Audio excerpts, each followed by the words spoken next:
Assalamualaikum warahmatullahi wabarakatuh. Salam dan bahagia Bapak Ibu calon guru penggerak. Perkenalkan, nama saya Kustiana Dewi, calon guru penggerak Angkatan 11 Kabupaten Demak.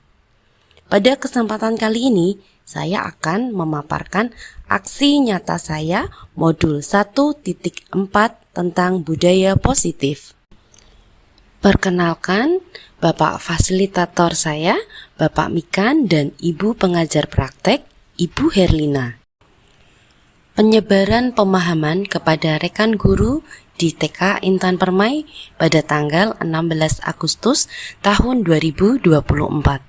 Assalamualaikum warahmatullahi wabarakatuh. Waalaikumsalam warahmatullahi wabarakatuh. Bismillahirrahmanirrahim. Alhamdulillahirabbil alamin. Wassalatu wassalamu ala asrofil anbiya'i wal mursalin wa ala alihi wasahbihi ajmain. Amma ba'd.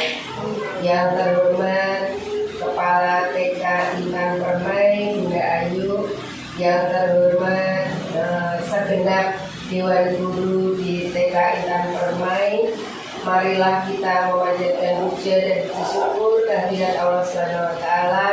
Siang hari ini kita diberi kesempatan, kita diberi nikmat kesehatan, luang waktu bisa menghadiri di acara diseminasi pemahaman dan penerapan budaya positif yang nanti akan disampaikan oleh CGP kita Angkatan 11, yaitu Ibunda Kustiana Dewi.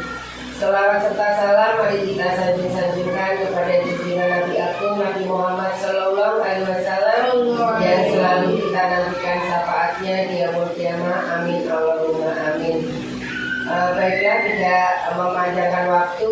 Yang pertama, waktu kami berikan kepada Ibunda Kepala Sekolah Bunda Ayu untuk menyampaikan sambutannya. Monggo Bunda. Terima kasih. Assalamualaikum warahmatullahi wabarakatuh. Waalaikumsalam warahmatullahi wabarakatuh. Tetap semangat, sudah semuanya. Masih semangat Bunda. Masih semangat dan tetap semangat untuk bisa berkumpul kembali, berbagi ilmu, belajar bersama dengan CGP, teman kita sejawat Angkatan 11 Ibu Kustiana Dewi dari TK Intan Permai, dalam rangka diseminasi pemahaman dan penerapan budaya positif.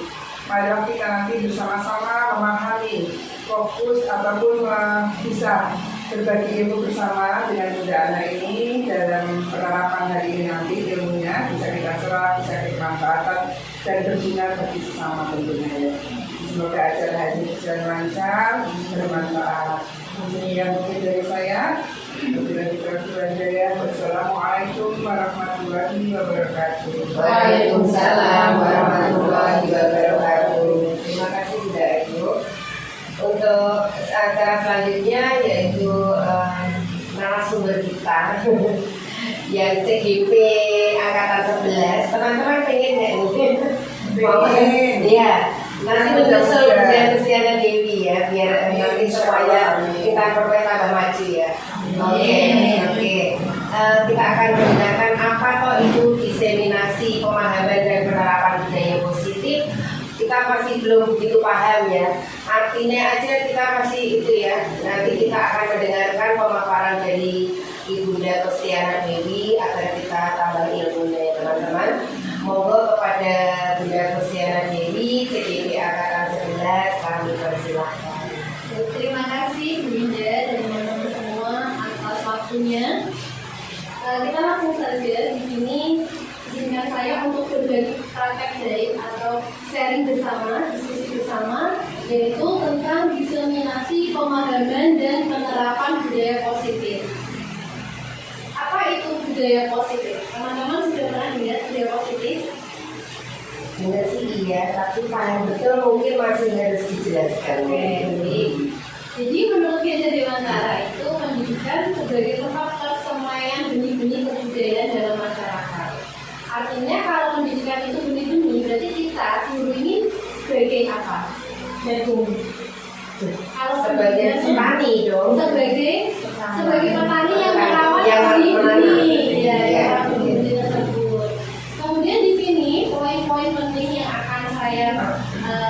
berdasarkan pengalamannya kepada teman-teman semua, yaitu tentang perubahan paradigma belajar, kemudian disiplin positif, juga motivasi perilaku manusia, kebutuhan dasar manusia, posisi kontrol restitusi, keyakinan kelas, dan segitiga restitusi.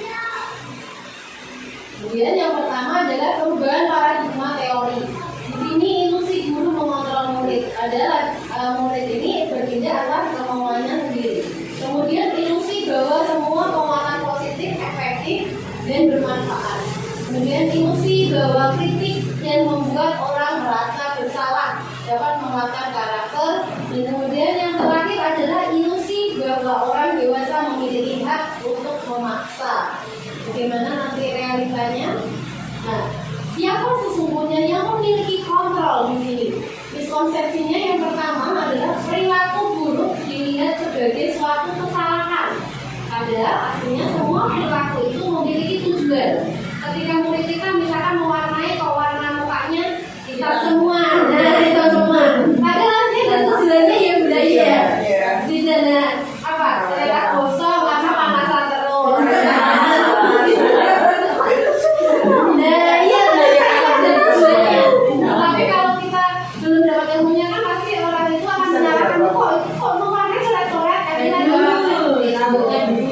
Nah, padahal kita bisa mengapresiasi ya budaya bagus. Tapi tidak sampai ditarakan ya kalau belajar caranya apa. Kemudian yang berikutnya adalah orang lain bisa mengontrol saya. Ada di sini hanya diri kita sendiri yang bisa mengontrol. Kemudian saya bisa mengontrol orang lain. Nyatanya Anda tidak bisa mengontrol orang lain. Pemaksaan ada pada saat rujukan gagal. Nah di sini. Kemudian pada kenyataannya adalah kolaborasi dan konsensus menciptakan pilihan-pilihan baru. Jadi ketika kita dipaksa, kita merasa gagal, kita merasa terpaksa, pada di situ kita bisa berkolaborasi untuk menciptakan sesuatu yang baru. Kemudian model berpikir menang atau kalah. Padahal kita ini adalah makna disiplin, berasal dari bahasa Latin. Disiplina yang artinya belajar. Di sini diri membuat orang itu memberi potensi yang ada pada dirinya. Jadi misalkan kalau kita tidak disiplin, bagaimana? Bisa nggak kita menjadi guru yang dirindukan, menjadi tidak bisa. Tidak bisa ya, apalagi Bu Nini nih, Nini Bayu yang ngajarnya sudah lama ini sudah tidak diragukan lagi ya teman-teman ya. Senior. Karena disiplin itu penting sekali.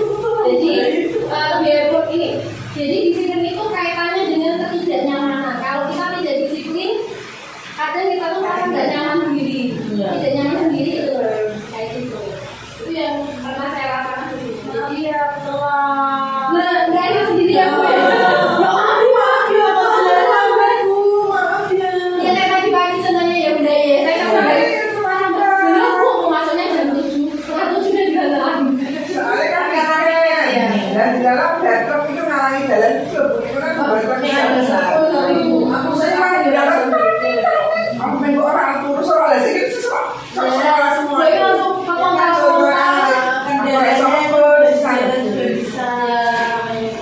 penting kita sudah punya niat yang baik, punya niat yang disiplin gitu biar nanti kenyataannya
dan planning berikutnya itu pasti tidak akan terlaksana begitu. Jadi memang motivasi kuat dari dalam diri sendiri itu. Ketika saya punya motivasi kuat, suami saya melihat saya termotivasi, jadi termotivasi.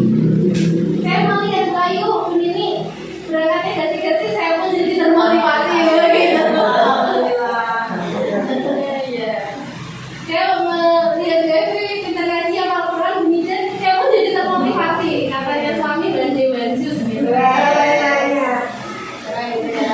Jadi ini nilai-nilai kebajikan yang ingin dicapai oleh setiap anak Indonesia yang kita kenal dengan profil pelajar Pancasila. Coba kita nyanyi dulu ya, teman-teman ya. 1, 2, 3. Belajar Pancasila, beriman dan bertakwa, hormat Tuhan yang Esa dan berakhlak mulia, berkebinekaan global, gotong royong mandiri, kreatif dan bernalar kritis. Nah, ini jadi profil pelajar Pancasila ya. Jadi ada kebinekaan global, gotong royong, kreatif, bernalar kritis, mandiri, beriman dan bertakwa kepada Tuhan Yang Maha Esa. Kita sudah melaksanakan ini di dalam kegiatan kita sehari-hari ya teman-teman, dalam kegiatan P5. Kemudian ada teori motivasi, hukuman dan penghargaan serta restitusi. Apa itu? Ada yang tahu? Sudah ada yang tahu? Kita sering bersama ya. Di sini ada pertanyaan otomatis dulu. Apakah Anda setuju dengan pernyataan ini? Nanti silakan teman-teman berpendapat. Hukuman dapat mendisiplinkan anak. Setuju atau tidak setuju?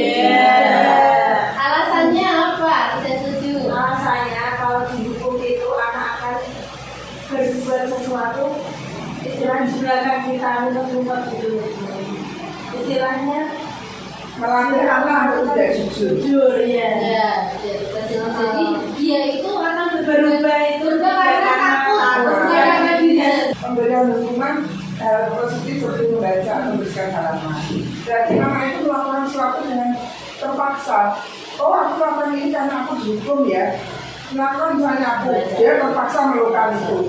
Gimana caranya kita melatih anak? Makanya kita pembelajaran yang nyaman ya, di saat anak itu mulutnya datang, anak itu nyaman, enjoy melakukan sesuatu tidak dipaksa, tidak terpaksa. Jadi kita melakukan dua pilihan seperti kemarin ya. Ini karena kamu melakukan suatu kesalahan, gimana kamu mau melakukan yang memberikan dua pilihan, memberikan pilihan. Kamu mau ini atau mau ini. Jadi sekeinginan anak itu. Jadi jangan dipaksa, kamu harus nyapu. Jadi nanti nyapu dengan terpaksa karena aku melakukan itu. Terpaksa melakukan itu tidak dari hati anak. Itu saja. Dari segi itunya saja. Mungkin dari segi yang lainnya memang ada sisi positifnya ada. Tapi dari segi negatifnya anak melakukan dengan terpaksa itu tidak akan di dalam anak tidak akan timbul dengan kesabarannya kita. Jadi memang hukuman itu bisa Rasanya gini ya Bu ya. memberikan dua sisi, yang positif dan negatif. Ketika kita memberikan hukuman kepada anak, jangan lupa teman-teman, anak itu punya voice, punya suara, anak itu boleh bersuara. Dan ini kadang yang mungkin kita lupa, kita nggak mendengarkan suara anak. Karena aku nggak mau ini, ketika anak kelas dia tidak mau tidak mau pegang pensil. Barangkali dia memang seperti kemarin di kelas saya itu ternyata dia sakit. Bahwa ini biasanya rajin, tapi ternyata dia sakit. Terus mungkin seperti tadi Revan yang ingin ya, Revan agak rewel sedikit ya. Nah, mungkin dia punya suara yang Bunda ingin dengarkan gitu loh. Ya sudah boleh tidak apa-apa kalau mainan. Akhirnya Bunda ini kan mendengarkan suara Revan. Mau bawanya. Benar Bunda ingin ceritakan. Pas ada tadi ya, dia kan rewel nggak mau. Terus nangis sama mamanya, mainan ini minta mamanya gitu. Terus dia nggak mau untuk nangis, terus saya kasih tahu, oh ternyata saya tanya, ternyata dia mau bawa mainan buat sekolah gitu. Terus habis itu dia udah dibawa, terus ikut senang. Enjoy ya? Dan lagi mainan dipegang aja tuh. Yang itu dari Bu sudah menerapkan ini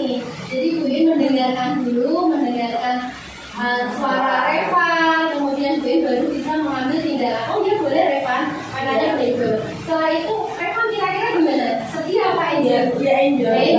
Nah, kita kadang lupa ya teman-teman, anak itu punya suara, punya voice yang perlu kita dengarkan dulu. Itu kalau gue harus geret mereka masuk, yang terjadi malah mereka mungkin tambah kayak gitu. Saya yakin teman-teman di sini punya trik-trik yang sip lah pada teman anak-anak juga punya tipsnya dari kelas yang beda juga sama.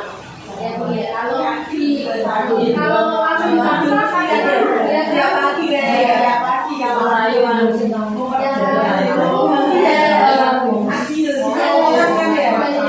kalau kita nggak memahami, kalau kita nggak mendengarkan suara anak, kan nanti jadinya adalah terpaksaan seperti tadi Boy bilang, karena melakukan sesuatu berarti dipaksa.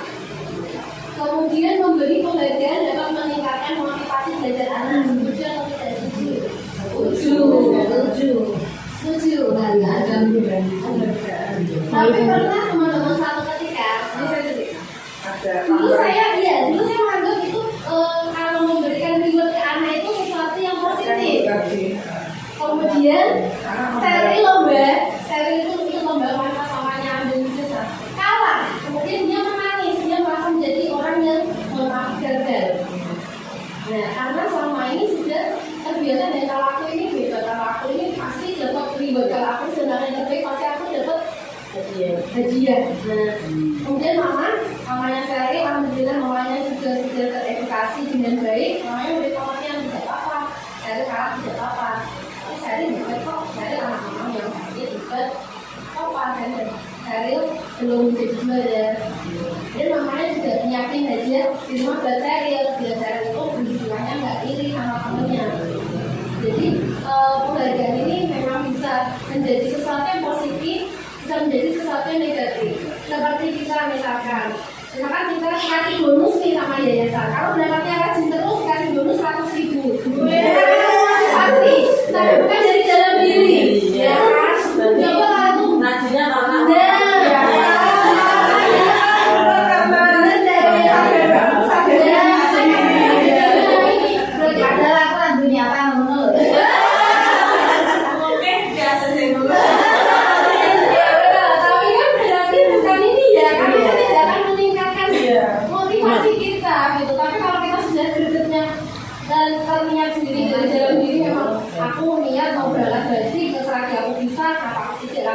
kayak gitu, itu sudah tidak ada ambil-ambil A, B, C, D sampai Z.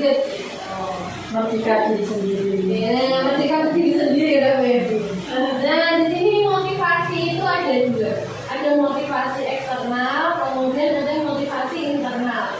Motivasi eksternal itu biasanya itu dari luar. Jadi di sini itu untuk menghindari ketidaknyamanan atau hubungan apa yang terjadi apabila saya tidak melakukannya. Nah, misalkan kita datangnya terlambat tidak melakukan, kita kan ini takut karena ini dapat hukuman atau merasa tidak nyaman. Teman-temanku sudah sampai di sekolahan, sudah beres, aku baru datang. Kita ini dengan sendirinya merasa tidak nyaman, benar kan? Nah, seperti itu. Jadi teman-teman yang basi itu yang berkata kasih bisa jadi motivasi eksternal buat kita. Oh, baby yang punya anak kecil aja bisa, saya yang nggak ada anak kecil kenapa nggak bisa? Nah, kita termotivasi. Kalau motivasi itu baik, maka kenapa tidak kita lakukan? Kan begitu ya. Semangat ya beda. Ayo jadi perjuangan jarak jauh. Kemudian yang kedua, untuk mendapatkan imbalan dari orang lain. Ayo jadi perjuangan jarak jauh. Kemudian yang kedua, untuk mendapatkan imbalan dari orang lain atau institusi, apa yang akan saya dapatkan apabila saya melakukannya. Nah, jika kemudian hari kita mendapatkan bonus, ya sudah ini berarti bonus yang kita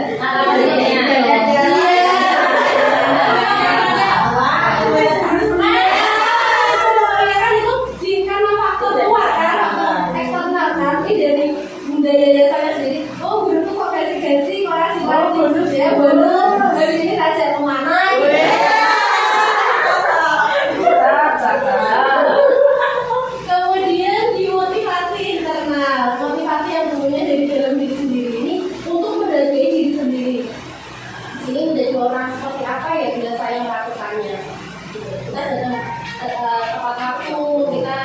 jadi orang seperti apa, jadi orang disiplin.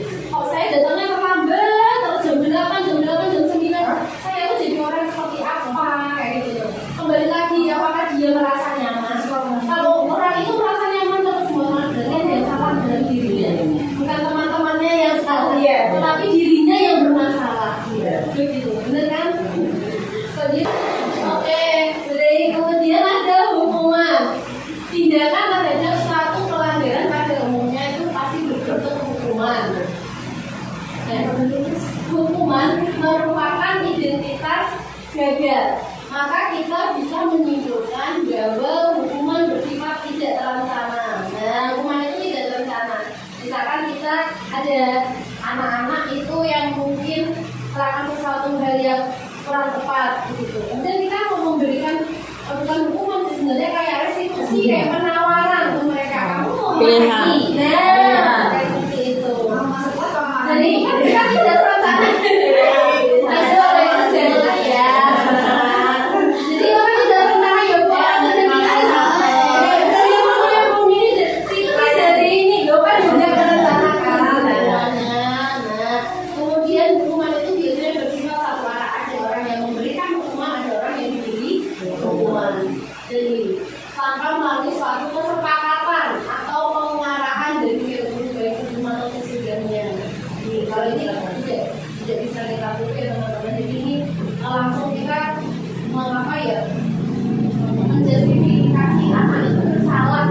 Dalam hal dia memang belum tahu dia melakukan itu salah atau benar. Gitu. Kayak itu anak usia 4 tahun ya bu, kita dulu ya kan. Kemudian hukuman yang diberikan bisa berupa fisik atau psikis. Nah, kalau ini juga ya. Anak disakiti oleh suatu perbuatan atau kata-kata ya. Ini kita melakukan gak nih teman-teman? Tidak ya, sampai ya. Jadi ini nanti masuknya ke tindak kekerasan fisik sama bisa jadi kalau kata-kata itu berarti bullying.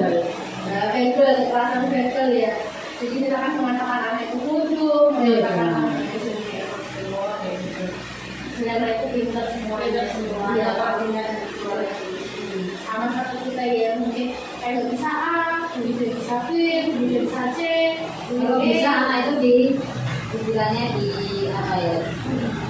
Dipuji, diapresiasi. Nah, iya, anak ini. Semangat gitu. Misalnya dia kegiatannya belum maksimal.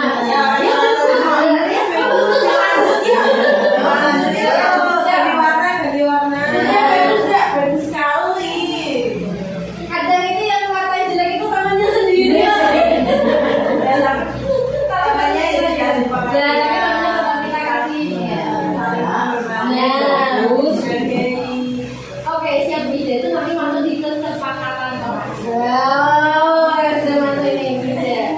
Nah di sini ada penghargaan. Penghargaan atau artikon Phoenix Prideable. Jadi di sini mengungkapkan bahwa penghargaan maupun hukuman adalah cara-cara mengontrol perilaku seseorang yang menghasilkan potensi untuk pembelajaran yang sesungguhnya. Nah, jadi ini bisa malah menghancurkan potensinya. Seperti ini. Jadi idealnya tindakan belajar itu sendiri adalah pembelajaran yang sesungguhnya. Ketika kita berbuat salah, kita belajar memperbaiki kesalahan. Disitulah pembelajaran diri kita yang sebenarnya.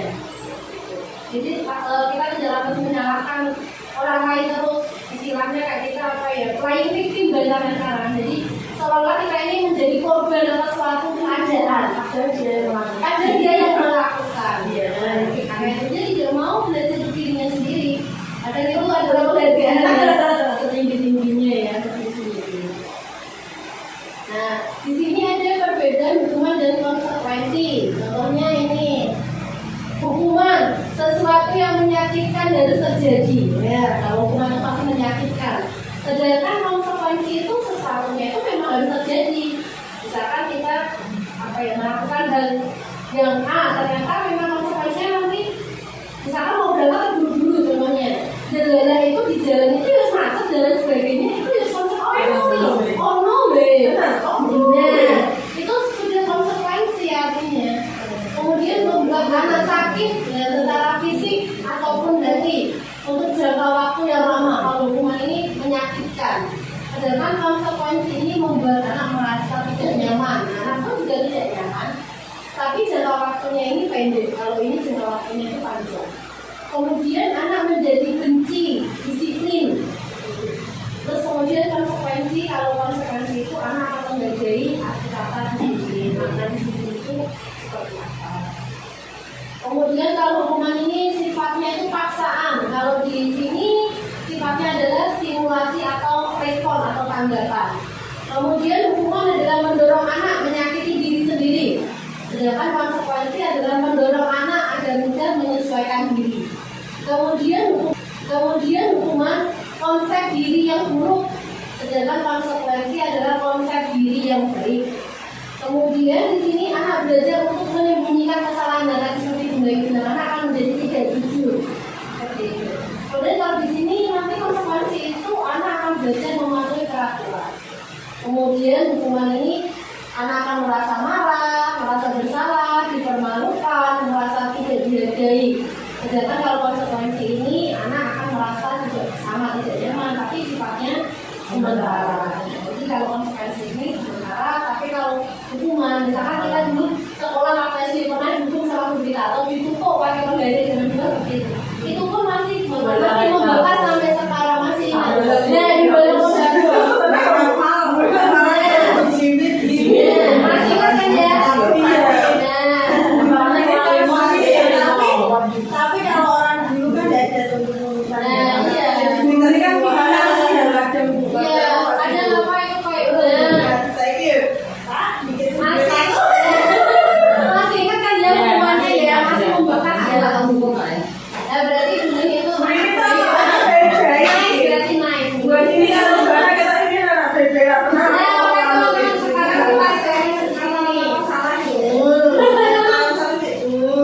Hukuman dan konsekuensi.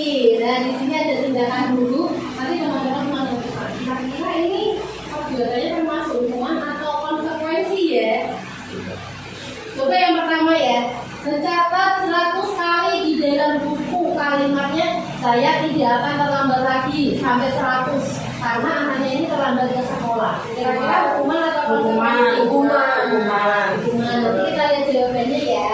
Kemudian yang kedua, lari mengelilingi lapangan basket 2 kali karena terlambat hadir di sekolah. Hukuman. Coba nanti kita lihat. Murid diminta untuk push up 15 kali karena tidak menggunakan masker. Hukuman berarti satu detik ya. Menggantikan kertas tugas teman yang telah dicoret-coret. Konsekuensi. Membersihkan tumpahan air di meja tulis karena tersenggol pada saat belajar. Konsekuensi. Murid disuruh untuk mengenakan sepatu seharian di sekolah karena tidak mengenakan sepatu hitam. Mengenakan sepatu sehari-hari. Maksudnya kalau sekolah itu emang Konsekuensi ya. Kalau dia tidak menggunakan sepatu hitam, konsekuensi tidak tidak dia berarti konsekuensi. Coba kalau yang terakhir, lari mengelilingi lapangan basket 2 kali karena terlambat 10 menit untuk pelajaran fisika. Konsekuensi. kan memberikan pelajaran fisika Siap. Oke. Tadi ya jawabannya. Nah, Oh yang ini hukuman. yang kita yang hukuman, yang ini yang push up itu juga hukuman. Yang ini konsekuensi. Yang ini loh yang Yang ini disuruh untuk disuruh. oh iya hukuman ya. Itu masih dipakai setiap hari kan sampai siang nanti pakai sepatu terus. Mungkin ini sekolahnya yang Karena kita dipakai terbang. Oh, mungkin ini yang sepatunya juga. ya, Mudah-mudahan sepatunya juga. ya namanya itu. Oke, sekarang ke restitusi. Jadi restitusi adalah proses menciptakan kondisi bagi murid untuk memperbaiki kesalahan mereka sehingga mereka bisa kembali pada kelompok mereka dengan karakter yang lebih kuat. Ini menurut dosen 2004. Jadi restitusi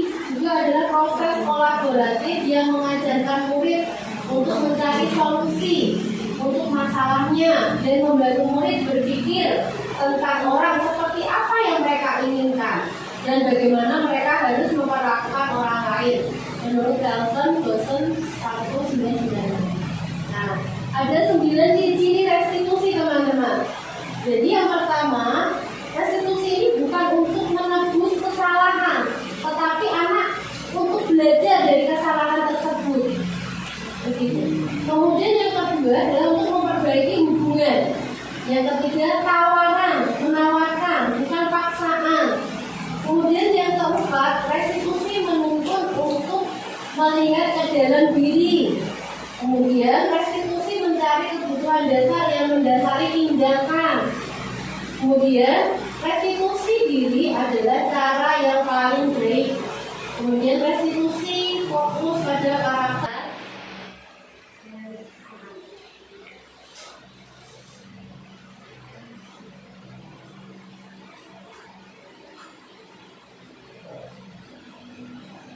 Sekarang kita mau membuat kesepakatan kelas. Kesepakatan kelas itu apa ya?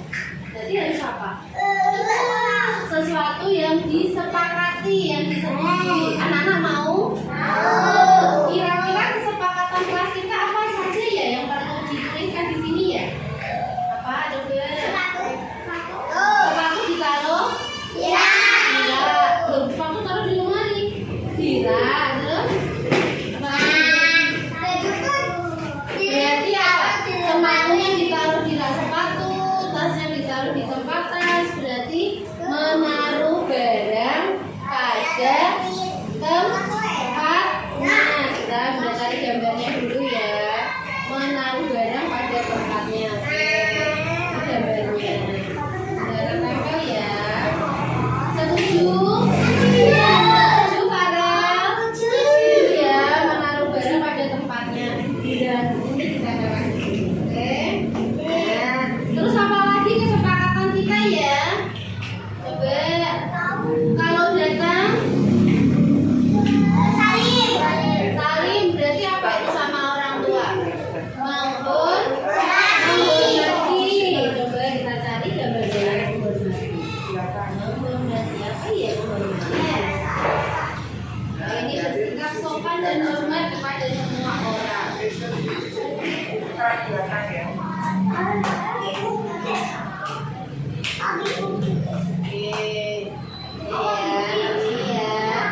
Terus apa lagi ya? Kira-kira ya kesepakatan kelas kita ya yang perlu dituliskan di sini. Oh, membuang sampah di mana? Oke, setuju.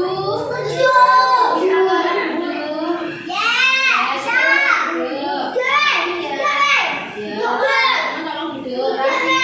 Terus apa lagi ya? Farel silakan dulu. Apa lagi ya? Apa lagi coba? Kalau belajar, kalau diberi tugas, dikerjakan. Berarti menyelesaikan tugas. Nah, menyelesaikan tugasnya tepat waktu. Nanti temennya pulang, Araka belum pulang. Terus apa lagi? Kita apa lagi ya? Coba Mas Farel, minta maaf dulu, tolong dulu. Terus apa lagi ya? Kalau datang ke sekolahan kira-kira apa? Tepat waktu.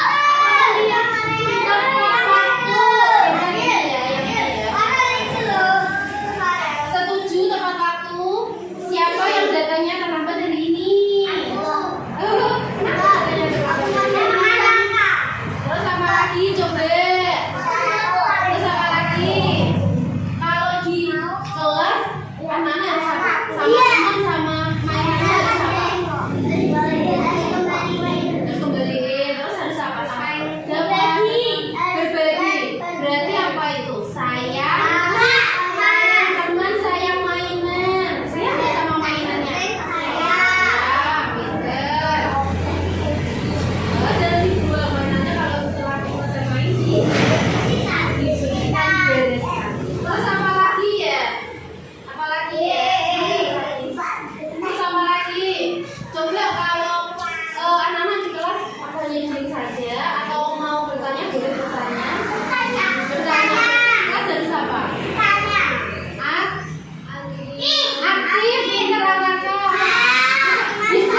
Nah, jadi ini tadi ya teman-teman, jadi beda kesepakatan kelas dengan keyakinan kelas. Kemudian di sini ada peraturan sama keyakinan. Di sini ya. Kemudian kebutuhan dasar manusia, kita punya 5 kebutuhan dasar. Yang pertama bertahan hidup. Apakah kita semua ini untuk bertahan hidup? Itu dasar apa? Makan, tidur, ya kan? Coba kalau ya belanja shopping apa ya kan? Belanja hidup kan? Kita warisan kayaknya. Ya, menjadi kestabilan, jadi bertahan hidup. Kemudian butuh penguasaan. Nah, penguasaan, kesenangan, dari kesenangan. Oke, ya, cekot gitu ya. Gitu ya, yang banyak ya. Kemudian kebebasan, kita juga butuh kebebasan. Ini misalnya kalau dikekang, gimana rasanya berontak katanya.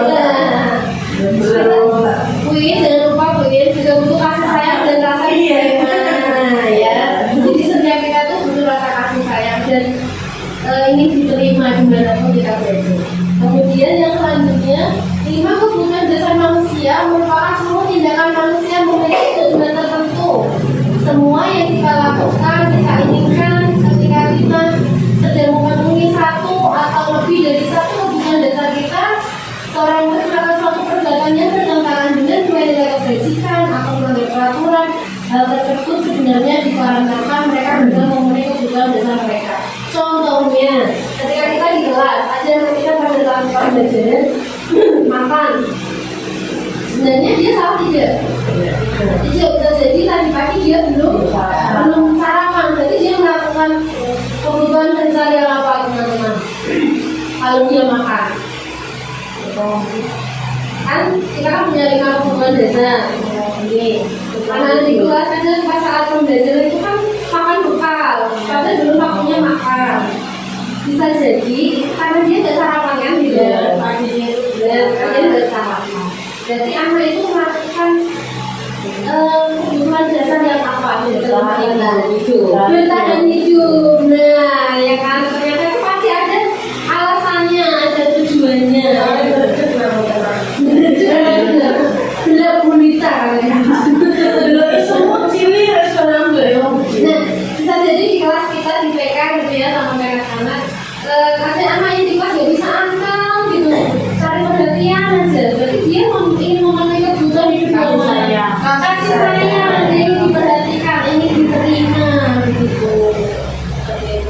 Jadi sebenarnya ini semua kita juga orang dewasa juga membutuhkan yang ketiga, kasih sayang ya, kasih sayang. Kayak Kiki, gimana? Dia tidak mau masuk kelas. Kayak di warung. Nah mungkin ini saya tadi ini pun Gimana ini dia ada 2 ini sama dia mungkin mohon maaf di rumah mungkin terbiasa bebas. Karena kan ibunya sendiri dia di rumah. Kalau saya lihat ayahnya kan bilang ayahnya tidak panggung atau tak di sebelah. Nah ayahnya tuh harusnya memang jarang dia sini gitu. Sudah dicoba sendiri? Sudah lagi suka Sudah. Oh Riana juga sama bayi juga kemarin bertengkar di rumah sama Albayaki. Ini tidak mau dipisah. Nah berarti itu nanti PR-nya buat Bunda ini. Coba diterapkan segitiga restitusinya. Kenapa dia melakukan itu? Pasti kan dia punya alasannya. Kadang kita kan nggak tahu anak itu mungkin selama ini kan cuma tiga ganda itu kita itu yang punya. Tapi kalau kemarin saya sangat Albayaki itu juga itu kemudian nanti diterapkan segitiga restitusinya. Kayak kemarin ya itu waktu menggambar yang bayar, mewarna yang di kelas saya yang bayar. Kalau Bayu bilang, coba aku ditanya dulu itu kenapa kok warnanya hitam yang hijau? jawabannya sama. Nah, jawabannya konsisten pun. Kemarin waktu ditanya Bunda Ayu sama, terus saya tanya juga sama ya Bu, saya klarifikasi ke Bayu sama, berarti dia memang karena dia ingin warna hitam mungkin gitu. Coba nanti yang lain dipraktekkan kalau mungkin kan selama ini kita tinggal anak kita juga, tapi belum kita dengarkan suaranya. Kenapa dia sampai seperti itu? Kenapa dia tidak mau jujur? Atau mungkin di rumah dia dimarahin ibunya juga. Kayak Bayu sudah seperti itu. Kenapa kamu nangis? Dia Aku mau mainan HP. Sebenarnya kan juga komunikasi sama orang tua. Komunikasi dengan ya orang tua. komunikasi orangnya. Ya, sangat Saya menyarankan Kalau tak kasih komunikasi yang dari tenang, istilahnya negatif. biasanya kalau di rumah seperti Nah, apa? tapi sekarang gimana Bu Ida? Untuk Bayu ada perubahannya? Sedangkan, nah, mungkin Bu ini nanti saya menyampaikan ke Bu Ida ya bukan kelasnya Bu Ida ya. Satu TikTok mungkin bisa dipraktekkan. Bu Ida sudah sebenarnya Bu Ida sudah menerapkan restitusi, tapi kita semua sebenarnya sudah. Tetapi mohon maaf tidak tahu apa yang namanya validasi tindakan yang salah, stabilitas identitas, menanyakan keyakinan kayak gitu. Dan nanti ketika Bu Ida tadi kan Bayu katanya, kenapa kamu nangis terus banyak Bu Ida?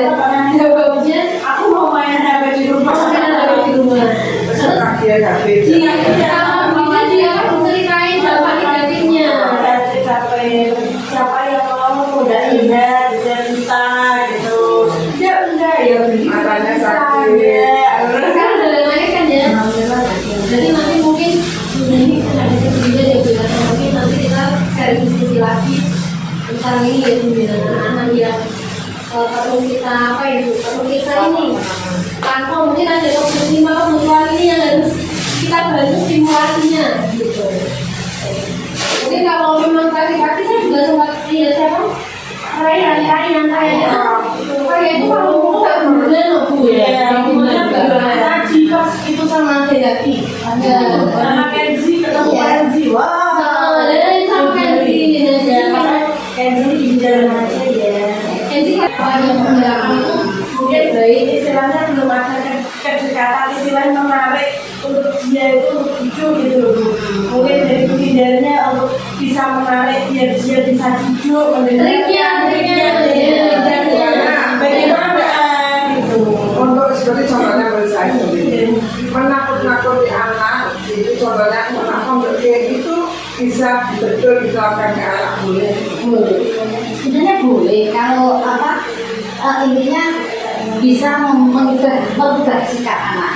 Kalau bisa merubah sikap anak, tapi anak itu tidak merasa terbebani ya. Tapi nanti takutnya kalau anak merasa terintimidasi, merasa dia melakukan sesuatu hal yang berubah. Apa bisa disebut ancaman? Nah, bisa ya masalah sama ya. Iya.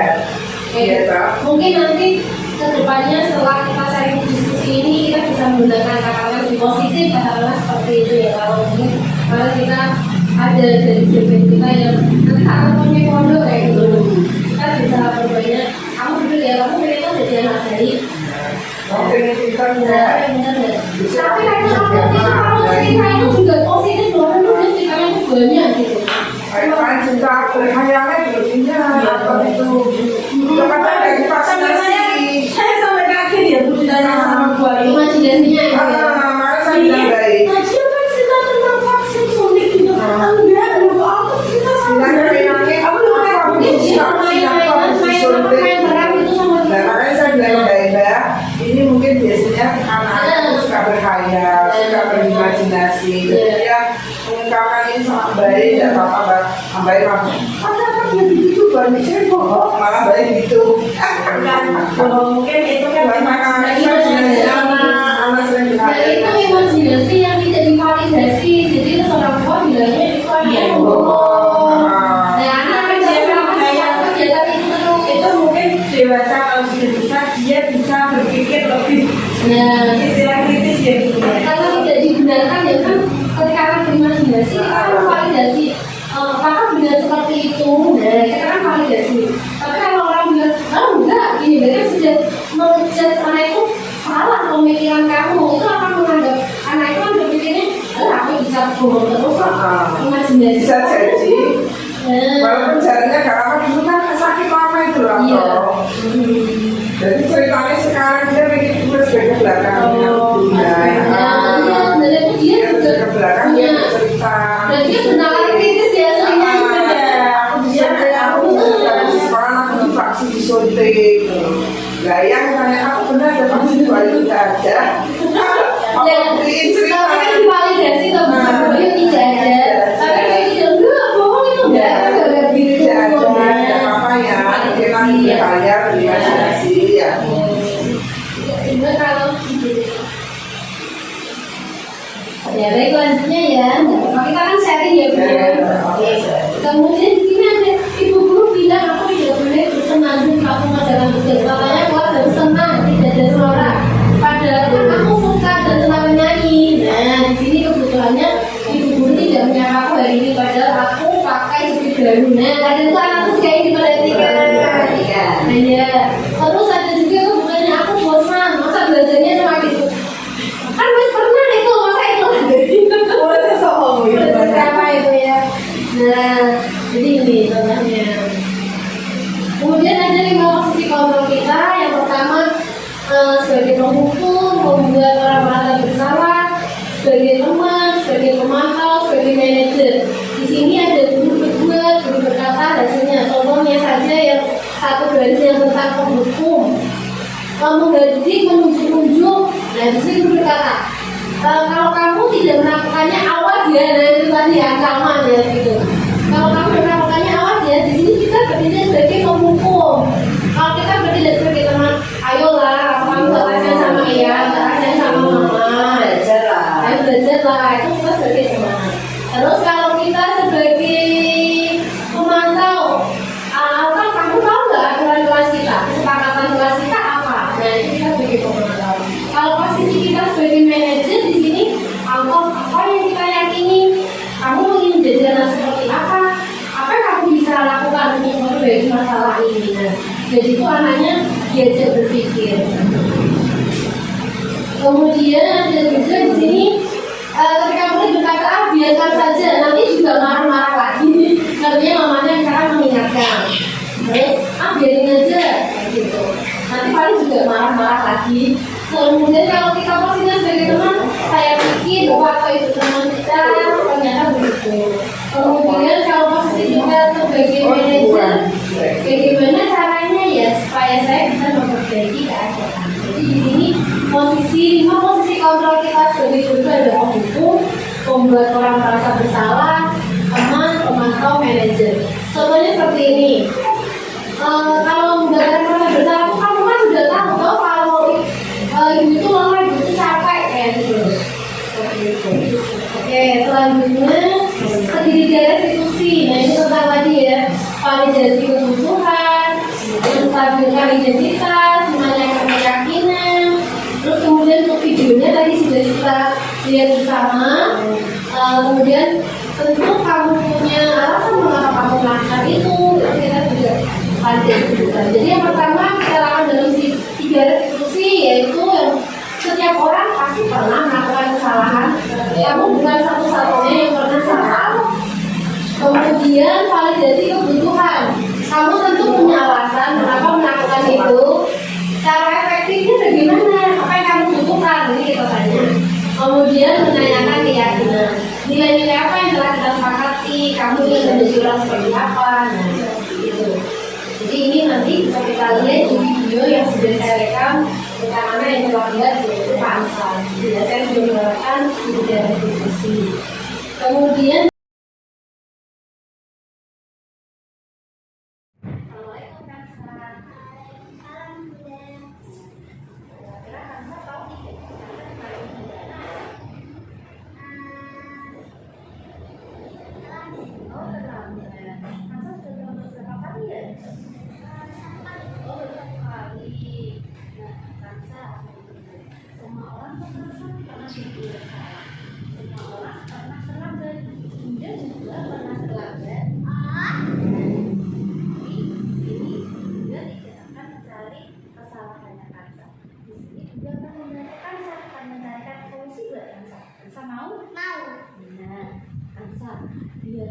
apa Kansa tidak terlambat, kira-kira Kansa apa yang dilakukan ya? Kamu kalau terlambat itu kan alasannya kan? Alasannya apa ya? Alasannya aku kan tidurnya kan malam, terus temennya siang. Kalau dia tidak terlambat, caranya gini. Caranya gimana? Kalau tidak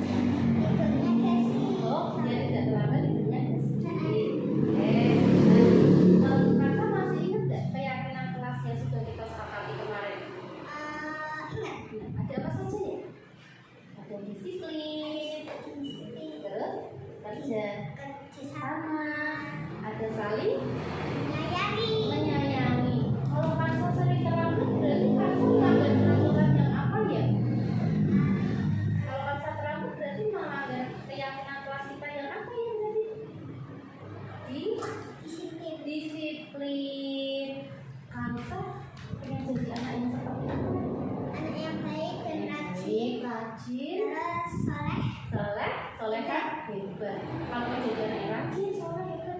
Berarti sekolahnya yang bisa apa? Datang ke sekolahnya. bersih, Tepat waktu. ringan kok. Oh, udah ya. Mau dimulai kapan ya datang tepat waktunya ya? Mulai sekarang. Oh, dimulai dari besok. Bisa? Bisa. Bisa janji dulu sama Bunda? Oke, Kansa hebat.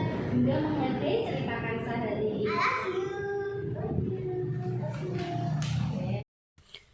Penyebaran pemahaman dan penerapan budaya positif di sekolah pada kegiatan gugus PAUD Matahari tanggal 21 Agustus tahun 2024.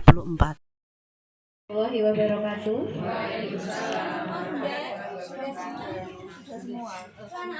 Sebelumnya saya ucapkan terima kasih kepada Bu Nur Mufliha selaku pengawas yang berkenan hadir pada siang hari ini, dan Bu Rohimah sebagai ketua gugus yang memberi saya waktu dan kesempatan untuk menularkan budaya positif, dan kepala sekolah dan teman-teman semua segugus Matahari. Yeah. Jadi di sini mohon maaf, saya bukan maksud untuk menggurui panjenengan semua, tetapi di sini sekarang kita bukan saatnya untuk kompetisi, tetapi kolaborasi, begitu ya. Jadi memang ya kita bukan berlomba, jadi ini bukan semata-mata karena tugas saya sebagai guru penggerak, tetapi izinkan saya untuk menebarkan pemahaman dan penerapan budaya positif yang sekiranya sudah kami lakukan di TK Intan Permai, begitu. Siapa tahu apa yang kami lakukan mampu menginspirasi untuk teman-teman semua. Jadi di sini perkenalkan, nama saya Kustiana Dewi. Saya dari TK Intan Permai, saya calon guru penggerak angkatan 11 Kabupaten Demak. Kemudian di sini saya akan membawakan materi atau menyampaikan, memaparkan materi tentang budaya positif. Teman-teman semua, Ibu guru sudah pernah dengar budaya positif? Sudah ya? Ya. Oke. Kemudian menurut Ki Hajar Dewantara tentang pendidikan. Nah, pendidikan adalah sebagai tempat persemaian benih-benih kebudayaan dalam masyarakat. Kalau pendidikan itu sendiri benih-benih, kemudian kita guru ini sebagai apanya? Siapa ada yang tahu? Mungkin. Kalau pendidikan itu benih, kita ini guru sebagai apa? Peran kita. Mungkin ada yang bisa angkat tangan? Peran kita sebagai apa? Coba tunjuk jari, coba Bun. Apa Bundain? Bunda, kita kan berbagi, tidak apa-apa. Menanam, kemudian sebagai penyiram. Nah itu berarti profesinya apa Bun? Petani. Nah peran guru itu menurut Ki Hajar Dewantara itu sebagai petani, sedangkan pendidikan adalah benih-benih. Murid-murid kita itu benih-benih. Jadi seperti tadi juga sudah disampaikan Bu Rohimah tentang loyalitas, tentang komitmen, tentang bagaimana kita menggerakkan murid dan menggerakkan sekolah di masa depan, keinginan kita itu seperti apa, seperti itu. Jadi di sini karena kita sebagai petani, anak-anak itu adalah benih-benih, maka tugas kita adalah memupuknya hingga nanti kelak menuju Indonesia Emas itu anak-anak kita itu sudah siap, begitu.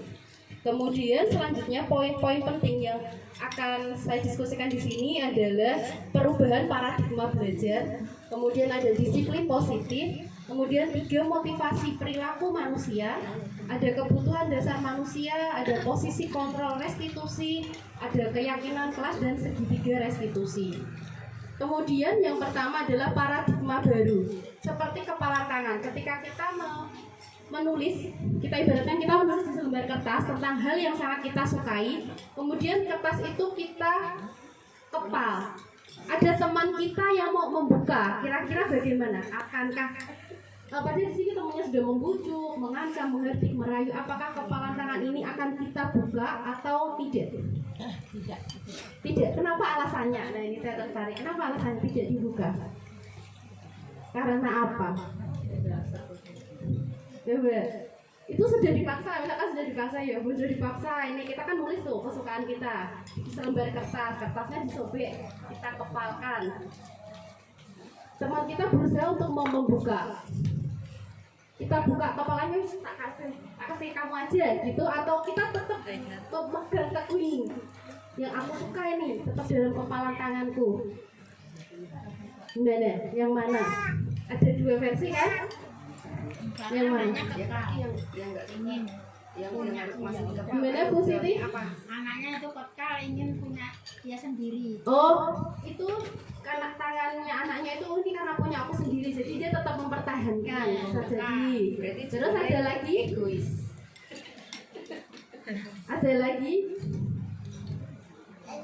Ada yang udahlah tak kasih aja gitu. Gimana? Boleh karena mau berbagi. Ya boleh karena mau berbagi seperti itu ya. Jadi memang ada 2 posisi di sini. Jadi nanti kita akan dihadapkan pada perubahan paradigma seperti ilusi dan posisi kita yang sebenarnya. Di sini perubahan paradigma teori ini ilusi guru mengontrol murid. Apakah kita bisa mengontrol murid yang sebenarnya? Sesungguhnya sulit. Nanti kita lihat realitanya bagaimana. Kemudian ilusi bahwa semua penguatan positif itu efektif dan bermanfaat. Kemudian ada ilusi bahwa kritik membuat orang itu merasa bersalah, dapat menguatkan karakternya. Kemudian ilusi bahwa orang dewasa memiliki hak untuk memaksa, ya kan? Kemudian selanjutnya adalah siapa sesungguhnya yang memiliki kontrol. Kalau tadi kan ilusi. Ilusi kan berarti itu masih angan-angan, belum yang sesuai sebenarnya. Jadi di sini ada miskonsepsi dan teori kontrolnya. Miskonsepsinya di sini adalah perilaku buruk dilihat sebagai suatu kesalahan. Ada kalau kita ke anak-anak perilaku yang tidak baik itu kita anggapnya kesalahan. Padahal semua perilaku itu memiliki tujuan. Siapa tahu anak itu melakukan hal yang kita konotasikan negatif, tetapi anak itu punya tujuan yang baik.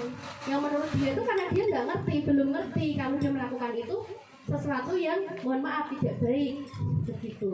Semua itu punya tujuan. Kemudian orang lain bisa mengontrol saya. Semua orang bisa mengendalikan saya, tetapi ternyata teori kontrolnya apa? Hanya saya sendiri nih yang bisa mengontrol diri saya, begitu. Kemudian saya bisa mengontrol orang lain, bisa nggak Bun? Nggak bisa. Nah ini miskonsepsi dan teori kontrolnya. Kemudian model berpikir menang atau kalah. Padahal di sini kita harus berpikir kita itu menang, kita bisa. Itu kita tanamkan ke anak, kamu pasti bisa. Kadang-kadang ada anak yang bilang, Bun saya nggak bisa, kamu pasti bisa. Nah seperti itu. Nah seperti ini. Kemudian ada miskonsepsi bahwa kebutuhan kita itu sama. Sama tidak Bun? Tidak. Realitanya kebutuhan kita berbeda. Semua orang melihat hal yang sama. Setiap orang melihat gambaran yang berbeda. Nah, kemudian arti makna merdeka. Apakah kita sudah merdeka hari ini? Yang hadir di sini sudah merdeka semuanya? Ada yang belum? Apakah sudah merdeka? Merdeka. Dan murid yang menerima tanpa melalui suatu kesepakatan atau pengarahan dari pihak guru baik sebelum dan sesudahnya. Jadi tidak ada kesepakatan lebih dahulu. Mungkin kalau sebelumnya ada kesepakatan anak-anak yang tidak mengerjakan tugas atau anak-anak yang belajarnya seperti ini, seperti A, seperti B, nanti bintangnya 1. Nah itu kan kita sudah buat kesepakatan. Kalau anak yang melanggar berarti tinggal kita kembalikan kesepakatannya, begitu. Kemudian hukuman yang diberikan bisa berupa fisik atau psikis. Murid atau anak disakiti oleh suatu perkataan. Nah, anak itu juga bisa terluka lewat kata-kata kita, gitu ya, Bu. Kemudian tadi ada hukuman dan juga ada penghargaan. Menurut Alvivon, Pionism by Reward, wawancara SCD Annual Conference. Jadi di sini mengemukakan baik penghargaan maupun hukuman adalah cara mengontrol perilaku seseorang yang menghancurkan potensi untuk pembelajaran yang sesungguhnya. Jadi hukuman ini dikonotasikan sebagai negatif, pembelajaran yang sesungguhnya. Jadi menurut ini secara ideal tindakan belajar itu sendiri adalah penghargaan yang sesungguhnya. Nah, kemudian perbedaan antara hukuman dan konsekuensi.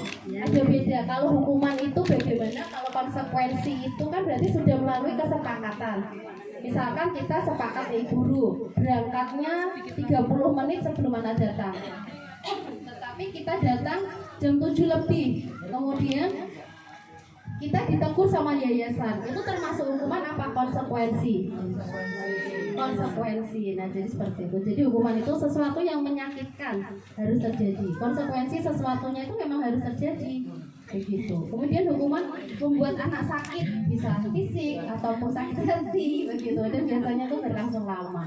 Sedangkan kalau konsekuensi itu membuat anak merasa tidak nyaman, tapi itu jangkanya lebih pendek karena dia tahu kesepakatannya. Ya, situ dari awal. Nah, seperti tadi yang kita bahas, hukuman itu sifatnya paksaan karena dipaksa dia melakukan itu. Kemudian kalau konsekuensi itu adalah stimulus atau tanggapan, mendorong anak menyakiti diri sendiri. Dan di sini mendorong anak agar dia menyesuaikan diri. Oh, ternyata kalau aku melakukan A, konsekuensiku seperti ini. Jadi dia akan menyesuaikan diri. Kemudian konsep diri yang buruk, dan di sini akan membangun konsep diri yang baik. Di hukuman, anak belajar untuk menyembunyikan kesalahannya. Karena dia takut kalau dia jujur itu akan dihukum. Nah, kemudian kalau di konsekuensi itu anak belajar untuk mematuhi peraturan karena tadi sudah ada kesepakatan. Di sini anak biasanya akan marah, memiliki rasa bersalah, merasa dipermalukan, dan merasa tidak dihargai. Sedangkan kalau di sini kehilangan hak dibuat tidak nyaman, diasingkan untuk sementara. Nah, di sini saya punya kalimat pemandu. Mencatat 100 kali di dalam buku kalimat ya. Seperti tadi udah bilang menulis kata mata sampai bawah ini. Saya tidak akan terlambat lagi. Ini termasuk hukuman atau konsekuensi? Hukuman ya. Ya, nanti kita lihat jawabannya. Saya tahu dulu. Oke, hukuman. Lari mengelilingi lapangan basket 2 kali karena terlambat hadir di sekolah. Hukuman. Murid diminta untuk push up 15 kali karena tidak menggunakan masker ke sekolah. Hukuman. Menggantikan kertas tugas teman yang telah dicoret-coret. Konsekuensi. Membersihkan tumpahan air di meja tulis karena tersenggol pada saat belajar. Konsekuensi. Murid disuruh untuk mengenakan sepatu seharian di sekolah karena tidak mengenakan sepatu hitam. Coba ini ya.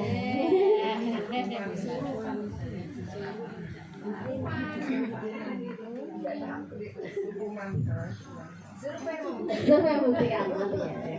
Lari mengelilingi lapangan basket 2 kali karena terlambat 10 menit untuk pelajaran PJOK. Ini sama ini mau hampir sama. Yang ini apa coba? Kayaknya bener Bu Indar ini kayaknya. 10 menit untuk pelajaran PJOK. Hukuman apa konsekuensi? Konsekuensi karena ini kan pelajarannya PJOK ya. Jadi yang pertama itu hukuman itu semua ya. Tepuk tangan ya kita semua.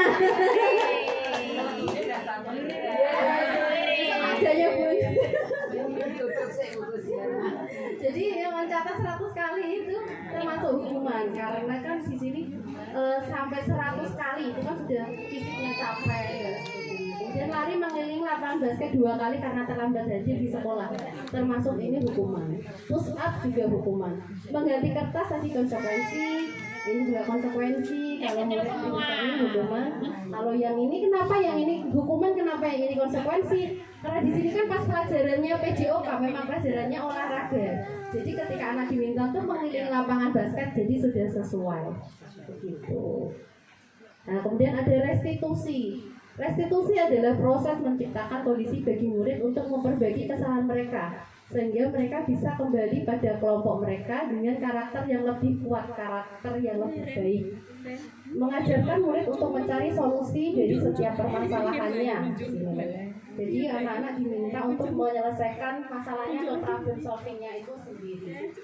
Kemudian ciri-ciri restitusi bukan untuk menebus kesalahan, namun untuk belajar dari kesalahan.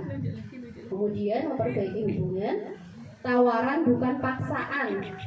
Kemudian restitusi menuntut untuk melihat ke dalam diri, restitusi mencari kebutuhan dasar, restitusi fokus pada karakter bukan tindakan. Kalau tindakan itu kan sifatnya sementara, tapi kalau karakter itu kan budaya. Kemudian restitusi fokus pada solusi dan restitusi mengembalikan murid yang berbuat salah pada kelompoknya. Jadi di sini kita sebagai seorang pendidik atau guru sebagai petani tadi, kita tidak boleh serta merta langsung menghakimi atau menghardik anak didik kita, begitu. Contohnya begini. Nanti saya ada videonya juga sudah saya praktekkan.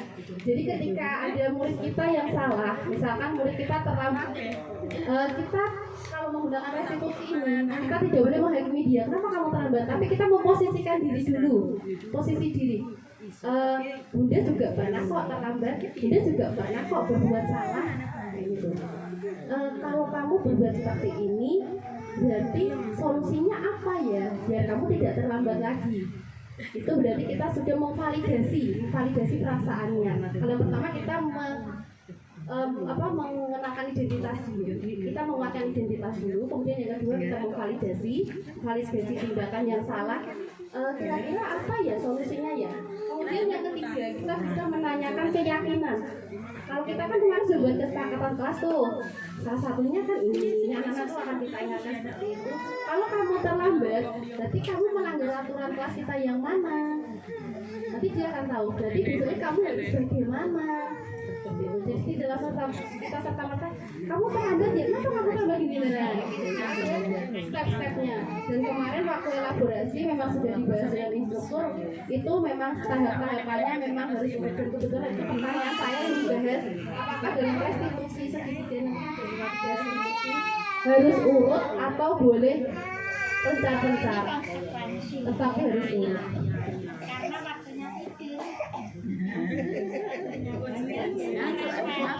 Nah, sekarang kita ke keyakinan kelas. Keyakinan kelas itu apa yang kita yakini. Sebenarnya sama dengan peraturan kelas, tetapi kalau keyakinan ini lebih bersifat umum. Kalau peraturan kelas kan tidak boleh terlambat, terus makan tidak boleh sambil berdiri. Kalau keyakinan ini lebih singkat, jadi disiplin, tepat waktu begitu. Dan harus menggunakan bahasa yang positif. Kemudian pembentukan keyakinan kelas bisa berupa pernyataan universal. Ini ada budaya positif juga, macam-macam ya Bun ini ya. Kemudian ada peraturan dan keyakinan kelas, ini perbedaannya. Kalau peraturan itu selalu ini contohnya selalu kembalikan buku ke tempatnya contohnya. Sedangkan keyakinan kelas ini lebih bersifat umum, langsung aja tanggung jawab. Gitu. Kalau di sini dilarang mengganggu orang lain, di sini langsung menghormati orang lain. Gitu. Ya kalimatnya itu juga harus positif. Ini juga positif. Ini perbedaannya. Kemudian kebutuhan dasar manusia, ada kebutuhan bertahan hidup, penguasaan, kesenangan, kebebasan, rasa kasih sayang dan rasa diterima. Nah, 5 kebutuhan dasar ini seluruh tindakan manusia itu memiliki tujuan tertentu. Ketika kita mendapatkan apa yang kita inginkan, sebetulnya saat itu kita sudah memenuhi satu dari kebutuhan dasar kita. Kita bekerja, berarti kan ada kebutuhan dasar yang ingin kita penuhi. Kita makan barusan, berarti ada kebutuhan dasar yang kita penuhi apa kalau makan? Ini kan ada 5 kebutuhan dasar. Kan barusan kita makan nih. Berarti kebutuhan dasar apa di sini? Bertahan hidup. Ya, jadi memang ada kebutuhan dasar seperti itu. Nah, ini contoh-contoh kebutuhan dasarnya. Kemudian 5 posisi kontrol guru, ada posisi guru sebagai penghukum, membuat orang merasa bersalah, sebagai teman, pemantau, manajer. Ya, siap. Oke. Tidak usah dicatat, Bunda, nanti saya share filenya. Jadi kalau dari 5 posisi kontrol ini kira-kira kita akan menempatkan diri kita pada posisi kontrol yang mana? Ada penghukum, membuat orang merasa bersalah, teman, pemantau atau manajer. Kita ambil satu posisi yang tertinggi. Sebagai apa? Sebagai teman, dia sebagai teman. Mereka yang sebagai pemantau atau sebagai manajer. Nah, ya sebagai top manager bener-bener. Sebagai top manager iya. Kan kalau ini kan sudah level tertinggi, jadi mengevaluasi diri bagaimana cara memperbaiki dirinya sendiri.